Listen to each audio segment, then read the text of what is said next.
peta politik Indonesia menjelang tahun 2024 terlihat terang meski belum benderang. Paling tidak akan terjadi 3 poros dalam pemilu 2024. Poros yang pertama adalah poros Teuku Umar. Teuku Umar adalah tempat kediaman Ketua Umum PDI Perjuangan Megawati Soekarno Putri. PDIP telah mengumumkan dan menetapkan Ganjar Pranowo sebagai bakal calon presiden untuk Pilpres 2024 dari PDI Perjuangan. Ganjar telah menunjukkan loyalitasnya sebagai kader partai politik PDIP dalam kasus Piala Dunia usia di bawah 23. Dengan risiko dia dikecam warganet, Ganjar pun ikut menyuarakan penolakan kedatangan Israel. Pada sisi lain pun Megawati akhirnya bersikap rasional. Ia mendengarkan suara publik di tengah persaingan antara Puan Maharani dan Ganjar Pranowo. Akhirnya Megawati Soekarno Putri menjatuhkan pilihan kepada Ganjar Pranowo untuk mengemban amanat sebagai bakal calon presiden dari PDI Perjuangan.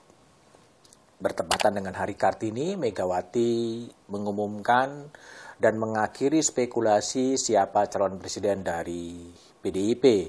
Menyusul kemudian muncul dukungan dari Partai Persatuan Pembangunan yang juga mendukung Ganjar Pranowo. Sebelumnya juga ada Hanura dan ada Partai Solidaritas Indonesia. Tapi yang masih menjadi teka-teki adalah siapa bakal calon presiden, bakal calon wakil presiden yang akan mendampingi Ganjar Pranowo. Apakah Ganjar Sandiaga Uno yang mendapatkan dukungan dari P3 atau Ganjar Erick Thohir yang mungkin akan mendapatkan dan di-endorse oleh Partai Amanat Nasional, atau Ganjar Mahfud MD atau Ganjar dan Khofifah Indar Parawansa. Itu juga belum selesai. Poros kedua adalah poros Hambalang dengan tokoh sentral Prabowo Subianto. Kepala BIN Budi Gunawan sempat menyebutkan bahwa aura Presiden Jokowi sebagian telah beralih kepada Prabowo Subianto. Sebelumnya, Gerindra telah melakukan kerjasama politik dengan Partai Kebangkitan Bangsa dengan nama Koalisi Indonesia Raya. Koalisi Indonesia Raya ini telah cukup untuk menjadikan dan mencalonkan presiden. Tapi kembali, siapa yang akan menjadi calon wakil presiden mendampingi Prabowo Subianto? Apakah Prabowo dan Muhaimin Iskandar? Apakah Prabowo dan Airlangga Hartarto? Apakah Prabowo dengan Khofifah Indar Parawansa dan Prabowo dengan Erick Thohir? Semuanya masih menjadi bahan untuk dirundingkan secara politik. Poros ketiga adalah poros Gondang Dia dengan tokoh sentral Surya Paloh. Surya Paloh melalui Nasdem telah memutuskan dan menetapkan Anies Baswedan sebagai calon presiden. Pencalonan itu mendapatkan dukungan dari Partai Demokrat dan PKS. Namun tetap menjadi sebuah pertanyaan publik adalah siapa yang akan mendampingi Anies Baswedan. Apakah Agus Hartimurti Yudhoyono? Apakah Khofifah Indar Parawansa? Itu sepenuhnya tergantung pada Anies Baswedan, kata pengurus Nasdem. Tapi itu juga tidak mudah, tentunya harus ada komunikasi politik, negosiasi politik dengan partai-partai lain. Karena bukan hanya pada sosok calon wakil presiden yang harus punya chemistry yang sama dengan calon presiden, tetapi juga mempunyai visi misi yang sama dan juga tentunya mempunyai dukungan logistik yang cukup besar, karena pemilu presiden ini membutuhkan dukungan dana yang cukup besar.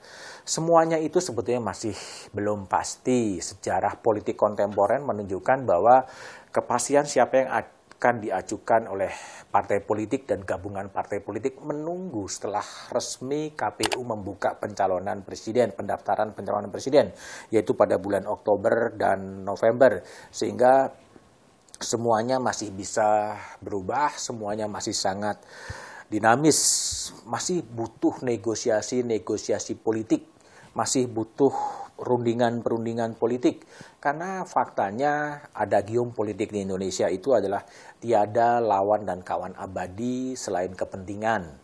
Kepentingan itu yang akan menentukan siapa yang akan menjadi capres, siapa akan menjadi cawapres, dan siapa yang akan mendapatkan Kabinet pembagian power sharing termasuk juga yang akan membiayai itu semua. Politik Indonesia juga masih terpengaruh atau dipengaruhi oleh kredo politik lama, siapa mendapat apa, kapan, dan bagaimana mendapatkannya. Itulah politik Indonesia. Meskipun belum definitif, dari publik tentunya yang ingin didengar dari calon presiden, apakah itu Ganjar Pranowo, apakah itu Prabowo Subianto, apakah Anies Baswedan, adalah bagaimana menyelesaikan problem akut bangsa. Bangsa ini punya problem-problem yang sangat banyak. Salah satunya adalah korupsi. Korupsi itu telah hidup mendarah daging sejak zaman VOC. Ya, VOC pernah berada di Indonesia, terjadi korupsi, dan kemudian sampai sekarang juga kemudian masih terjadi korupsi.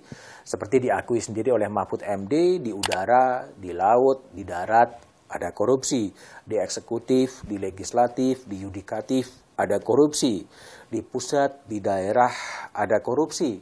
Laporan Transparansi Internasional menunjukkan indeks persepsi korupsi Indonesia anjlok dari tercatat hanya sekitar 34 poin, dan IPK Indonesia pada tahun 2022 menempati peringkat 110. Pada tahun sebelumnya IPK Indonesia pada angka 96 secara global. Faktanya banyak jabatan yang dijual belikan, banyak putusan hakim yang bisa dinegosiasikan, kursi mahasiswa untuk perguruan tinggi bisa diperjualbelikan. Lalu mau diapakan? Korupsi yang merajalela, banyak elit-elit penyelenggara negara yang tiba-tiba kaya raya dan memamerkan kekayaannya. Akankah negeri ini akan terus dibiarkan tersandra korupsi? Karena korupsi itu memang memiskinkan. Resep dan gagasan tindakan radikal dari calon-calon presiden, apakah itu Ganjar Pranowo, apakah Anies Baswedan, apakah Prabowo Subianto, sangat dibutuhkan untuk menolong bangsa ini bertransformasi dari republik korupsi menjadi republik yang bisa mensejahterakan publik. Dana korupsi kemudian bisa saja kemudian disita, digunakan untuk mengentaskan kemiskinan, membangun daerah tertinggal, atau membangun fasilitas-fasilitas kesehatan di pinggiran yang kondisinya memprihatinkan. Resep-resep jitu, ide-ide segar untuk memberantas korupsi ini dibutuhkan dari bakal calon presiden yang akan berkontestasi di tahun 2024. Pertemuan elit penting, tapi agenda untuk memberantas korupsi salah satunya itu juga penting yang harus ditawarkan kepada masyarakat.